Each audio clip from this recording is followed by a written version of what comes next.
نن بیبي دا ګیله ده چې بیماره شم خاوند مې تپوس هم بیا نه کوي، په سمه خوله خبرې هم نه کوي، د روغ جوړ تپوس هم نه کوي، بس چې روغه یمه مزدورۍ کومه کپړې انځمه نو خو ټیک دی، او که بیماره شم نو بیا مې خاوند تپوس هم نه کوي د روغ، بس داسې د یو یتیم په شان کور پرته یمه، بې څوکه کور پرته یمه. او بیبي عایشه فرمایي زما په سر دړو، او نبی علیه السلام وی وا زما د سر دړه، وا زما د سر، او چې د جنت البقیع مقبرې نه راغی نبی علیه السلام نو بیمار شو، سفر اخیرنۍ ورځې وي او په ربیع الاول کې بیا وفات شو، اق بیماری چې پې راله بس بیا نبی علیه السلام وفات شو، وی چې کور ته راغی بیمار شو، جنت البقیع مقبرې ته تللی. بی بی عائشہ رضی اللہ تعالیٰ عنہ فرمائے ما ورته چې د الله حبیب زما په سر درد دی، ما ته وی چې بی بی عائشہ ستا د سر سرخوږی به ښه شي خو زما دا مخه نه شي، پته ورته چې ته به روغه شي خو زه به په دې سرخوږي کې روسختېږم، ښه دا کوډګۍ به درته خوشي کېږي، ښه دا منبر به صحابو ته خوشي کېږي، ښه زما د سر سرخوږی به ښه نه شي، دې بیماری کې به زه وفات کېږم. او بی بی عائشہ فرمائی رضی اللہ تعالیٰ پا اقی بیماری کے بے ما سر خوشتبی کولا، ما لبای تسلی را کولا، ما تیوی چی مخا پکے گا ایوہ کو وفات شی نزبا دی جنازہ وکما،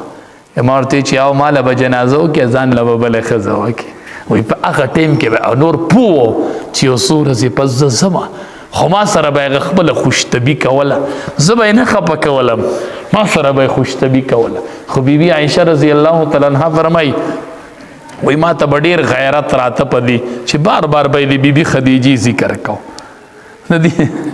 ما ورته چې مړه خو یو بوډا یې وته یې څه په مخه ذکر کوي. بیبي خدیجه رضی الله تعالی عنها نبی علیه السلام نه ډېره مشره وه، او بیبي عایشه رضی الله تعالی عنها خو ډېره ځوانه وه، ما وی چې مړه بیبي خدیجه یو بوډا یې ده او ته یې په مخه ذکر کوي. ما ته وی چې عایشې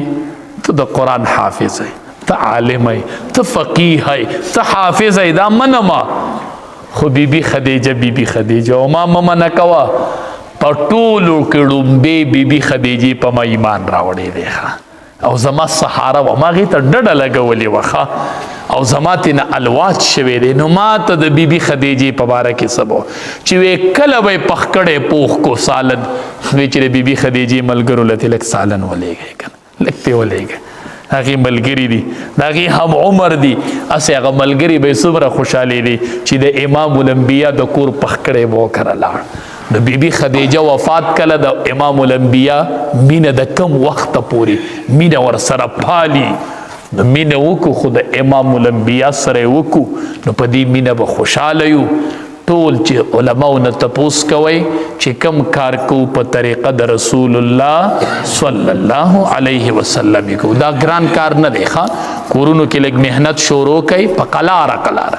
بیبیانو ته وایې بچو ته وایې وایي ښه نه ده چې دا ډوډۍ په درستخوان شروع کو، وایي نبی علیه السلام په 30 کاله کې په میز ډوډۍ نه ده خوړلې، نو وایي ورو ورو په دې شروع نه کوو نو په کور کې په درستخوان شروع وکړه نو په رزق کې به د الله برکت شروع کړي. بیا ورته وایه وایي ښه نه ده چې ټول د ډوډۍ نه مخکې لاس وینځو وروستوی به چې ولې وایي 1,40,000 پیغمبران دی چې به د ډوډۍ نه مخکې لاس وینځله وروسته، دا د 1,40,000 پیغمبرانو سنت دی ښه، د ډوډۍ نه مخکې لاس وینځله وروسته. ته وایي لاس ځان یې تبلیغي جوړ کړی دی په مخه لاس وینځي اوبو ته رپېږي، دا د تبلیغي سنت نه دی ښه، دا د 1,40,000 انبیو سنت دی. نو بچو ته ټیم په ټیم وای په درستخوان به ډوډۍ خورو، بچو مخکې به ترې لاس وینځو ښه، بچو بسم الله به وایو بیا به ډوډۍ ته لاس کوو ښه. بچو یو سنت زده کوئ د نبی علیه السلام، او بچو ته یې ښیې، رب العالمین دې د عمل کولو توفیق راکړي او دې